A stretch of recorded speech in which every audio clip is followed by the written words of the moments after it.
Texas defense got better. Go Texas back to that. No. Texas offense. We don't know how good they're going to be. Clowney's back in Houston. He was the number 1 pick in 2014. So he's thinking about the Super Bowl. Defense, not the issue. Offense might be. Is Stroud under more pressure than any quarterback in the league? I believe yes. 10 seconds on Clowney. I was in Houston covering the Texans doing radio when they drafted him. Mm-hmm.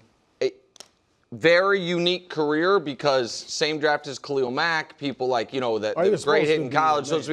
But man, he's still an impactful player, has played super long time. Like Jadeveon Clowney makes teams better, and I'm glad, this is a great fit for him to go back there, so I'm happy for Clowney. But I think the only person even close to him as far as pressure is his draft contemporary, Bryce Young. I think it's that two guys whose teams want to believe they have the franchise quarterbacks, but are not so tied to that belief that they paid them the moment they were able to be paid. Now, obviously, CJ has shown more than Bryce, which is why there's maybe a little more pressure, but also because CJ's on such a better team that you feel like has real Super Bowl aspirations. Yeah, I struggle to see anybody other than Bryce that's even close because it's either quarterbacks with a very long runway like rookie quarterbacks or quarterbacks who at the very least, hey, I got my contract. You know what I mean? I'm established, franchise, at least adjacent quarterback. So I think he's on more pressure brew than any quarterback in the league. I like the Bryce Young comp. I'll throw out a few other guys that might be in the neighborhood. Look, Josh and Lamar, until they win a Super Bowl, are going to be, I know it's not this level, but Shadour's fighting for his career. Yep. Kyler Murray and JJ kind of fighting for, JJ's fighting for his career, and Kyler to be relevant in the NFL. But I agree, I would put CJ ahead of all of those guys. I think if he doesn't have a good year, let's say he plays again like he's played the last couple of years, I think they're going to start looking for another quarterback, whether privately or publicly, because they could still have his qualifying year or the fifth year option. But they got a Super Bowl ready team. Now he's got his receivers back. Tank Dell, they practiced today in pads and stuff. So it's great for him. And maybe look, Tank, they were close apparently. So maybe did that have something to do? Did that kind of rock CJ mentally? Maybe he was clearly distraught when the injury happened. But he's got his receivers back. Everything else is in place. What do you think happened to him, Wilds? So I think there's a few options. Tank goes down. Nico was in and out of the lineup, so you just didn't have your weapons. Got hurt that year. Halfway. Offensive line, they just didn't prioritize it. I don't know why. He wasn't great his rookie year either. But he was. Remember, he was doing a lot of escapability. 3, he's that combination. I don't want to go back to the well here. A little Mac Jonesy when your offensive line breaks down, then your mechanics break down, and all of a sudden you're not the guy that, But I do think Brew's right. They've had a bad offensive line every year, and his rookie year was one of the greatest rookie years ever. If only there was a moment. Are we time out? What? Because I was still going, actually. Oh, I'm sorry. Yeah, I was still going.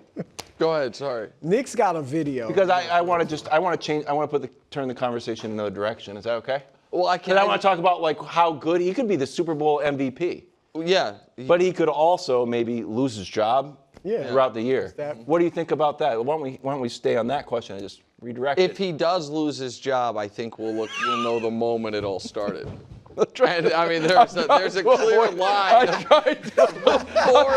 before and after the lecture that led to the losing. That face is perfect. I'm just telling you guys. Everybody's like, what happened? And I thought you were asking me a real question. I know. I was like, thank you for. You actually hit that on the head. Thank you, bro. You nailed that. It's the line of demarcation. Not this. Okay. I don't know, Wiles. Thank you, bro. I don't know. It doesn't look great. This take has aged great. Has aged better than expected. Terrific. Yeah. The lecture led to losing. Everybody knows it. You guys just don't want to. There's one more guy. If I was more likable, everyone would say that, but they don't want to give me the credit. There's one more guy that I just figured out is under pressure. I don't know. It's too late. Back to Sando's quarterback poll on The Athletic. Jared Goff was tied with Drake May at 8, so if someone was actually 9, it was probably Jared Goff. Jordan Love came in at 10. So let's take a look at the NFC North duo, how they performed last year. Both only had 9 wins. It was pretty tight. But Jared Goff's team scored more points. And it was without Ben Johnson. Remember, we were worried they would miss Ben. They still scored 28. Yeah, still out here cooking. If you told me that Jared Goff had 34 touchdowns and only 8 interceptions, I would have said, I know that. I host a daily television show in sports. Passer rating 105. Jordan Love, 23 touchdowns, 6. That bottom line you tend to care about, KW. Yeah, Jordan Love. Won both of the head-to-head meetings. I care about that a lot. Who would you rather have this year, bro? Look, I like Goff. I mean, I don't think he's like awesome, that upper elite echelon of quarterback, but he is very good. You can count on him having, especially with the team around him, having a really solid year. But give me Jordan Love. I think, one, Goff always, you mentioned no Ben Johnson, okay, but he still had Amon-Ra St. Brown, Jamison Williams, Sam Laporta at tight end, Jahmyr Gibbs at tailback, and David Montgomery last year.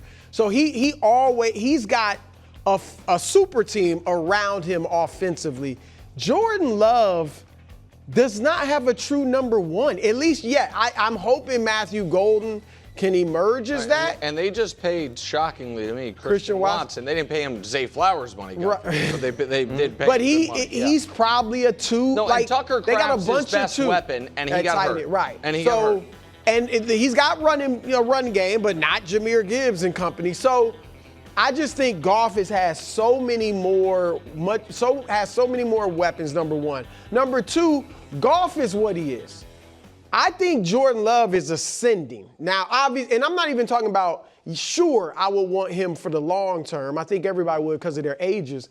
But he has, you can see him making another leap to going to another level. Right. Yeah. And here's the final reason I would take Jordan Love.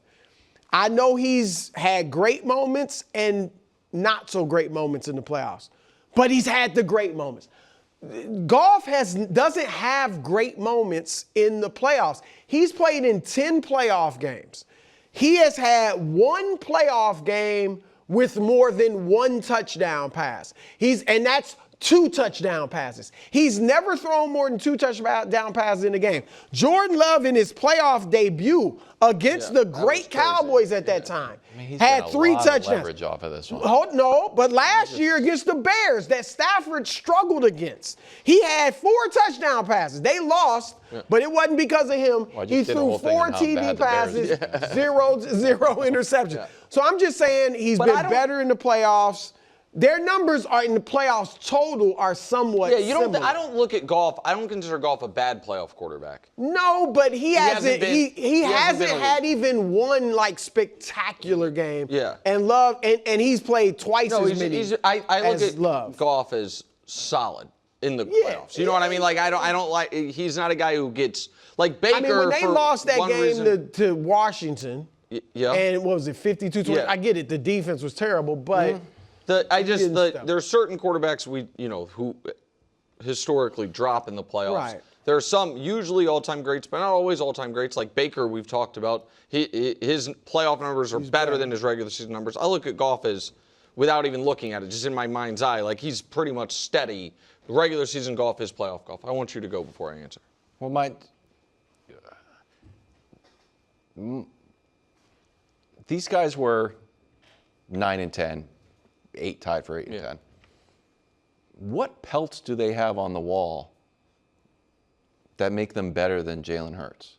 That's where you're going. Well, I didn't want to go. I didn't want to kind of go last. No, but sorry, it feels like we are just like yes, these guys are top 10 quarterbacks according to this. Well, how about Jalen Hurts? Nope, he's actually outside of the top 10, even though hit everything. Don't get me wrong. I thought Jordan Love played great against the Cowboys. And against the woeful Bears defense, but he wasn't the Super Bowl MVP. Sam Darnold is kind of like what you wanted from Jared Goff. High pick, kind of gave up on you, bounced around, but my arc is completed. Yeah. I am now totally back, and I am a Super Bowl champion, and I put up real numbers. I wasn't just carried by a defense. So I don't know. So mine was, I kind of took more offense to this on Sam Darnold and Jalen Hurts' behalf than. So yeah, I think it was yesterday that Hurts should have been up like 7 or 8 ahead of these guys. So I'm with you on that. So this to me is, I'm gonna go back to the old. We don't have to show the graphic hubs, even though we pulled it. And this is maybe a blind spot in my quarterback evaluation. I will admit that. I'm not sure if the way I look at it is smart if you're long-term for a football team. Because I'm not as big of a Jordan Love fan as Brew. I have more question marks about Jordan Love. Even last year, if you remember, when he had almost no interceptions, but the 3 interceptions he had were like the worst. You remember we talked about that? Like, he didn't make a lot of mistakes, but the mistakes were loud mistakes. In the modern NFL, where I think the best quarterbacks are more physically gifted than any time in NFL history, I'm always going to favor the guy who I think can be a superhero over a guy who I know is the civilian. And I think Jared Goff, I think is like as apex, like by my definition of it, and this is where I can get myself in trouble, I will admit. For all the reasons Goff's a civilian, Burrow is too. It's all the same, like, you know. You're just talking about mobility? I'm talking Burrow's arm talent makes him. I think he's very accurate. I don't think Burrow's got a crazy strong arm. No, it's not just mobility, because Stafford, I look at a superhero. Stafford's not mobile. You know what I mean? Like, just natural. You don't think Burrow could be Stafford? I don't think he has the arm Stafford does. But the Burrow is maybe the fly in the ointment of my argument, I guess, maybe, is what I'm kind of negging myself here. I just think Goff is never going to be superstar.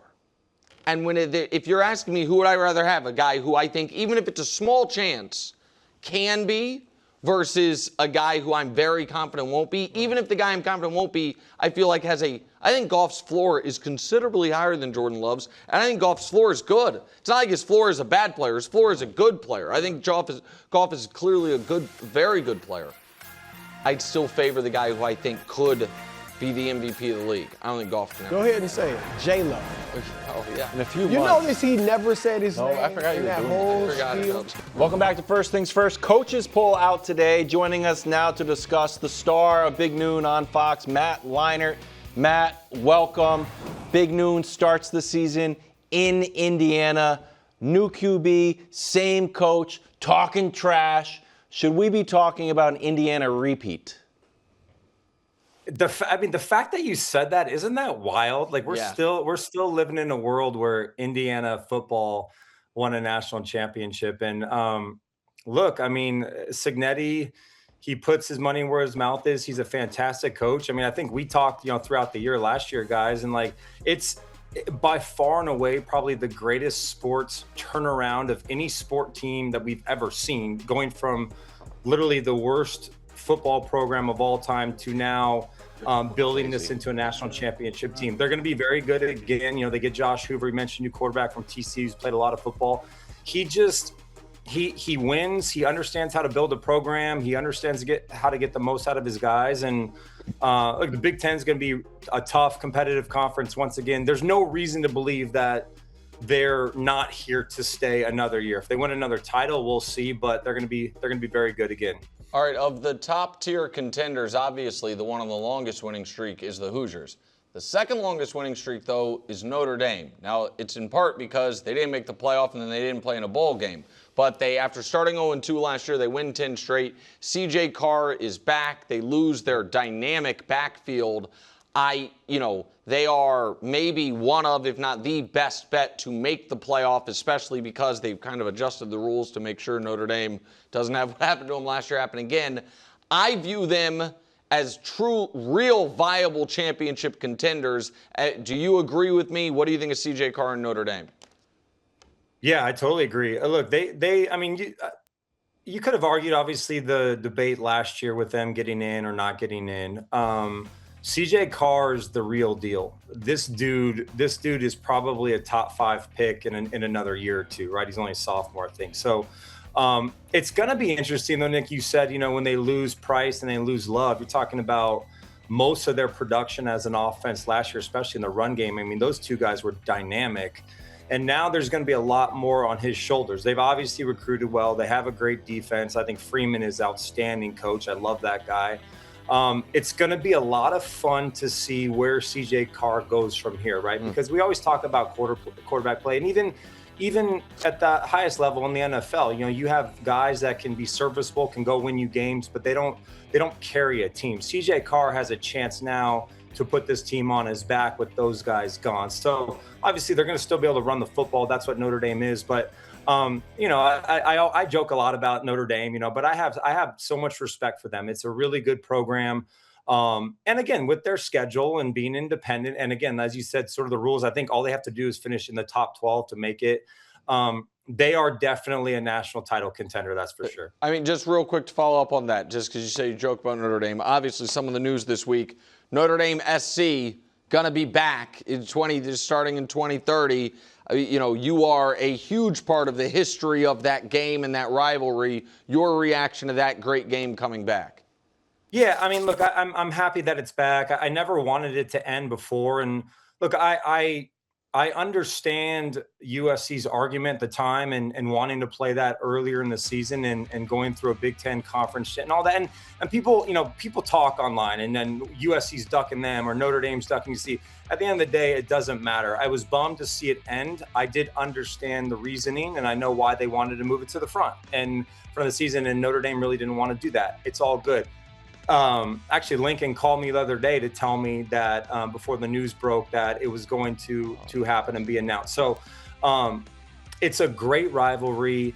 It's one of the best in college football. I mean, the history, the tradition, and by the way, like Notre Dame has kicked USC's ass much of the last decade. There's no denying that, and so it would be great for USC to kind of turn this back around. These things are cyclical; they go in cycles.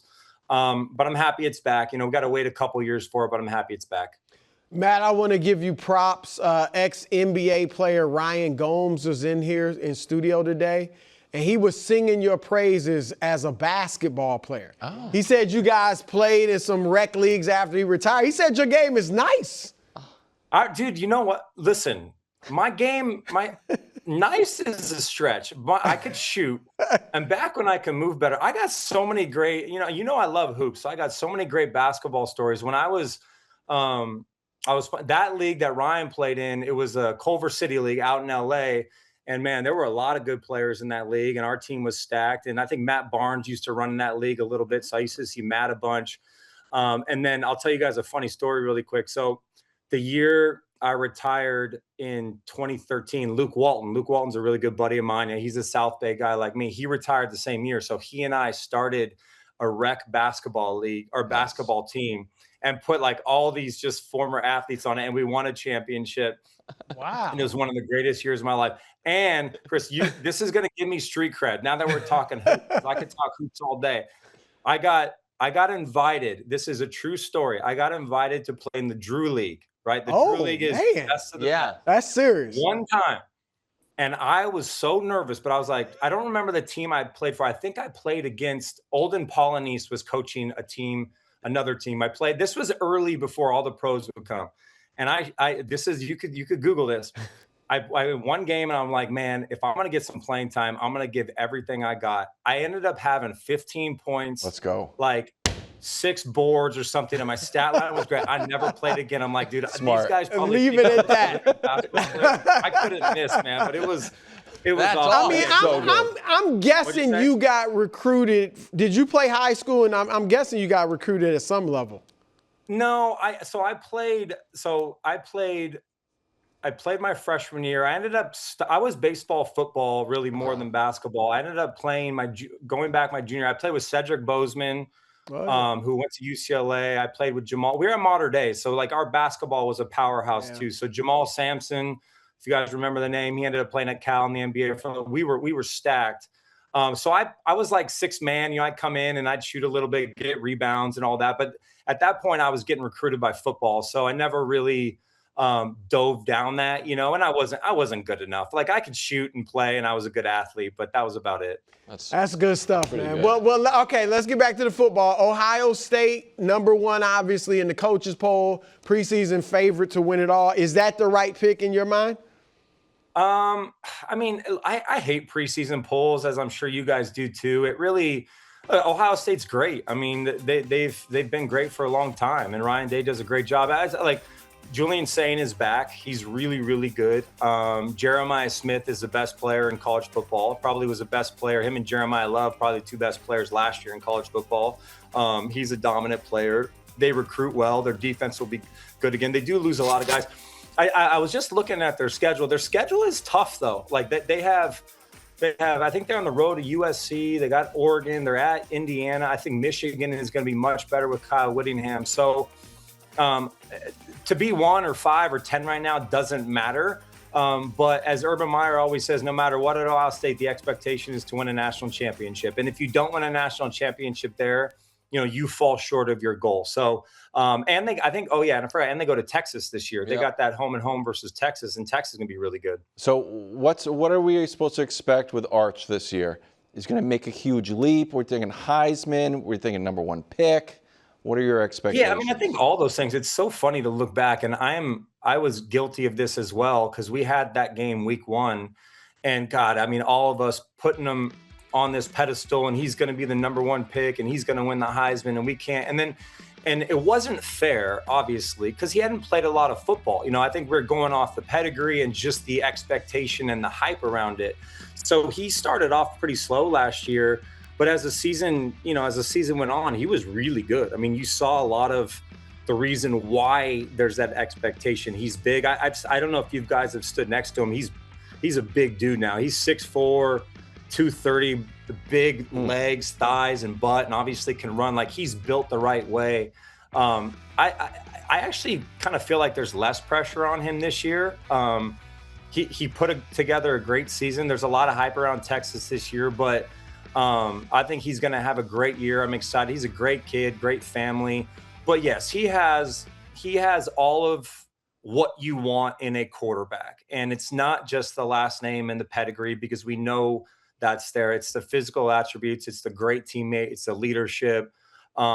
He does things the right way. I'm excited to see him progress again. Nice. All right, before you go, Nation's Dumbest tonight on 9 o'clock. How's it going?